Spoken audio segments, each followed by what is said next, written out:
left off at. Yeah. Hello. Hello. That's my, was it Miss Doubtfire? Hello. Hello. What happened?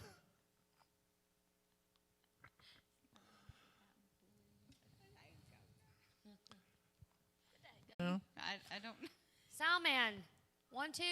Check. Hello. Squishy. We have sound. We Go don't know ahead, where we're Heather. at. Heather, talk to us. Hi. Gina, tell us Hello. something. Hi. Tell us something good. So I think before our sound cut out, I was telling you, yeah, we're gonna, because we got to get back into things. But reverting back to our last episode, we talked about conventions. So just real quick, we're going to announce, because I don't have a clue as to where we were at, besides me saying that me and her announced our bid today. Is that what we would call it? I think we announced that we're going to make a pretty amazing team for at least, okay, we'll start Burke County, but I have a feeling it's gonna go further. What are we doing? Okay, so, We gotta tell them what we're doing. okay, so first of all, if you are in Burke County, you need to remember, and we're going to get everybody else's conventions announced. If you have a convention coming up, you can let us know, and we'll get that out for you. But Burke County's is March 11th. That's a Thursday, 6 o'clock. We are going to be at the Burke County Republican headquarters, and that's where they're going to be voting for officers, board members, and Gina and I are running for the at-large positions. That is for the 5th District. So we need all of y'all to come and vote for us, because not just that, we're going to be over the events and outreach for the county. Also, hopefully, if we can get voted in. So we need you to come support us, because we want it to be you. We want to serve you. Yeah. We want to serve you in this Yes. county. And since we want to serve you, we need to ask you a huge favor. Put in the comments what the heck we were just talking about before we lost Please. sound. That was a commercial. Hey, hashtag, have you met Sarah? Yes. So, you guys, we've had like 2 hours of technical difficulty. It has thrown everything off. Not our best performance tonight, but seriously, where were we at? Pastor, can you pull them comments up again? And what's so crazy about it is this is stuff that we've never had trouble with. Huh? Oh, not till tonight. It's like now. It's why now? We actually lost those because we had to change to a different. This never happens. It's okay. It's a learning curve. So I'm thinking, really, to wrap it all up, really, to sum everything up. Come on, people. We can't be complacent. No, we can't. We be can't. complacent. We need to stand firm. And as Isaiah, what does Isaiah say? Can't We be. can't stand for our faith. What does he say? We can't stand for anything at all, right? Yeah, it's good. Oh, Pastor. Hold on. It's Isaiah. It's chapter 6 or 7. And I'm having incredible carnal thoughts right now. Passivity. Passivity. Passivity. Oh, my goodness gracious. No more passivity. No There you more. go. Hold on. I'm going to go back to this because I am going to read it to y'all because there is a remnant. I'll tell you that. There is a remnant that needs to rise up. There is a remnant that will no longer be passive. Pacifists need passies, and that's what the Yes. government has learned. Ooh. It's how to keep us pacified so we sit back and don't fight. Just saying. Oh, Lord, and I don't have my glasses on. Help me, Ooh, y'all. let's make a shirt. Pacifist need passies. Help me because we're off track big time. Y'all, I wear bifocals, and this is not helping me. I see where I'm at, and my eyes are, like, fixating. Anyway, let's just say this. The Lord speaks through Isaiah and says, if you ain't going to stand for your God and you ain't going to stand for your faith, you ain't going to stand for a hot darn thing. And if you're not going to stand for God right now, then your values, you'll never stand for them. You'll never stand for your kids' values. You'll never stand up for your kids because sorry, I shouldn't say it that way because we'll stand up for our kids because we blah, blah, blah. But for really standing for our kids, then we want them to have the best life that they can have in Christ. Not in the world, but in Christ. That's right. I'm preaching now. I'll be here this Sunday. Totally kidding. But you're more than welcome. It's a great church. Come visit it. Come check it out. Anyway, so how do we separate ourselves from this world, but still be able to be in the world, giving our vote, giving our voice? What do we do? That's that great balance. To where and you know the thing I don't understand? Nobody ever fusses about a teacher being political. Nobody ever fusses about a businessman being political. Well, nowadays we do. Nowadays they do. Especially if you're an actress and you're not allowed to express your conservative views or you get fired from a Disney show. But I digress. But anyway, that happened today, by the way. Hashtag cancel Disney. What is it? Disney Plus. I canceled it a long time ago. I did too. They fired I sort of say they fired the waitress. Yeah, they fired one of the actresses because she had the nerve to let everybody know she was a conservative. Anyway, what was I saying? Oh, we've got to find the balance that says, as a taxpayer, I've got a right to voice my opinion. As a Christian, I've got a right to hold you to biblical truths. Right. I've got a right to say you cannot pass a law that is going to cause me to sin. Mm-hmm.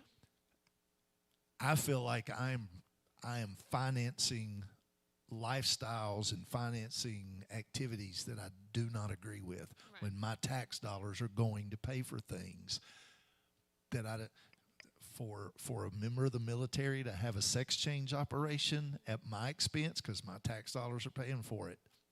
Now, how about, you know what, because I'm just thinking of our tax dollars, and I have to always come back to Israel.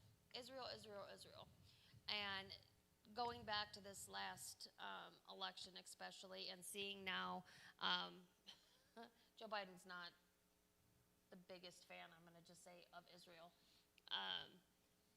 How did Christians not realize that that was God's chosen kingdom? How dare they go against Israel? Exactly.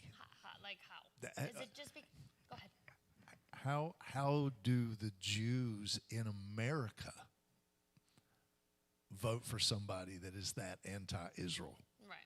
I've never understood that for the life of me. I'm like, and that's where, you know, I've put out the verse a lot that the elect will be deceived. I mean, we know there's a spirit of deception.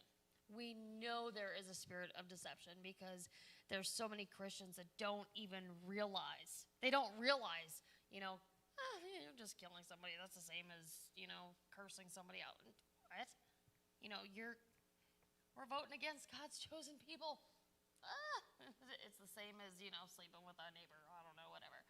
I mean, it's crazy. And it's like there really is wool pulled over their eyes. I mean, we can pray for them, but man, it's crazy to think about. It really is. And we have got, but I feel like it's happened this year with the whole COVID thing. And is the Lord has basically said to the church, look, what you're doing is not working. So I'm going to give you an opportunity to stop everything. And we're going to start over again. Mm-hmm. And we got to do it right this time. Our nation is at stake. We've got to do it. The church has got to reestablish her influence. We've lost our influence. She needs her prominence. Yeah. Mm-hmm. We have lost our influence. Right. And we've got to get that back. Right. And that was where I had said earlier, it is the separation of church and state was made so that the state could not interfere in the churches. Yeah. But that did not pull the churches out of the state. Right. And it is just something that's kind of, because that wasn't in the Constitution. And that's something that has just kind of snowballed effect. And now every day you hear, can't do that. Separation of church and state. Separation. No. It's until the state says you can't have church. Right. Then it's like, what happened to the separation of church and state? Exactly. That you can't tell us that. Exactly. But we got to get our influence back. And we've got to do it while we're loving people. Right. You can love people and still stand up against corrupt government. Right. And that's what we've got to do. Right. And if you had somebody asking you and saying, well, Pastor, how do I still love them when they're against everything that I believe in? Well, Jesus said, pray for love your enemies, pray for them that despitefully use you. It's hard to do. Mm-hmm. Well, it's so hard to do because I hear that all the time. You need to be praying for your leadership. And I look at that and I say, yeah, you're probably right. But do you really think that Elijah prayed for Ahab and Jezebel to be blessed? Do you really think that Daniel prayed for Nebuchadnezzar to prosper. I think they prayed for their leaders, but I don't think they prayed, God bless what they're doing. Right. They prayed, Lord, for one thing, turn them to you. Right. And if they ain't going to turn to you, get them out of the way Right. and let a righteous leader rise up. Right. And a lot of people don't agree with me saying that, but I think that's our responsibility. We've got to love enough to say, Lord, please save Joe Biden. People say, oh, he's already saved. Catholic Church won't even give him communion Right. because of his stand on abortion. Right. He ain't a good Catholic. Right. He ain't a good Christian. I'm Right. sorry. I'm a fruit inspector. Right. And you can't say you love Jesus and do everything what that they're you doing. Just Right. can't do it. Your works are going to follow you. But I do pray that God will touch his heart and turn him. Wouldn't it be wonderful if we'd have a national revival led by Joe Biden? That would stretch my faith beyond anything that's ever been stretched to see before. You never know. God does do miracles. Exactly. But But what do you? I mean, what do you think? I mean, do you think that there's a spirit of deception? Do they realize what they're doing? I think that money is a powerful deterrent to righteousness. That's why the word says the love of money is the root of all evil. I think that those people went in with good intentions. I think Joe Biden went into politics 175 years ago with good intentions. He'll be here Friday night. But I think that money began to talk just like it does for all of them. I saw something the other day. Alexander Ocasio Smollett or Cortez. Again, does comedy on the side. I don't know if you yeah. got that. Well, I mean, she lied, which is Right. a sin. But anyway, I read something the other day that in 2 years, now she makes $179,000 a year. Right.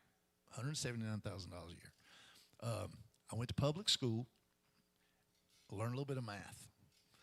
They said in 2 years she would be a millionaire. $179,000 times 2 is not $1 million. So where's she getting that money? Pax. So I think money is the thing that's driving it. And I think when you've got all these people that are saying we want you to leave our lifestyle alone. We want you to allow us to be able to do this. And we're going to take care of you if you'll pass laws that'll make it easy for us to sin. Right. That's the problem. It's money. It's the love of money. Yeah. That's the root of all the evil. I agree. So Well, I just want to thank you so much for being here with us tonight. I know it's getting late, and I'm just thankful that we finally found a place to make this happen tonight. So It thankful was for River fun. of Life Church for hosting tonight, because, it just wasn't working anywhere else. So thank you guys for joining us. We appreciate your time spending it with us. Yes. If you have any questions even after tonight, shoot them up there in the comments, and we'll get back to you. We'll even bring Pastor King back and say, hey, you you've go. got to answer this right now. not So- till you get this stuff Yeah. fixed. No, sorry. Man, that wasn't very loving. Love thy neighbor. That was sir. that cute producer's fault up there, but we're so thankful for our time here and our families who allow us this time to do Yes, this. yes, for sure. Well, I thank you guys, and we will see you guys next week. So be safe, keep praying, pray for Biden and Harris, Yes. and we just want to keep praying for our nation. So until next week,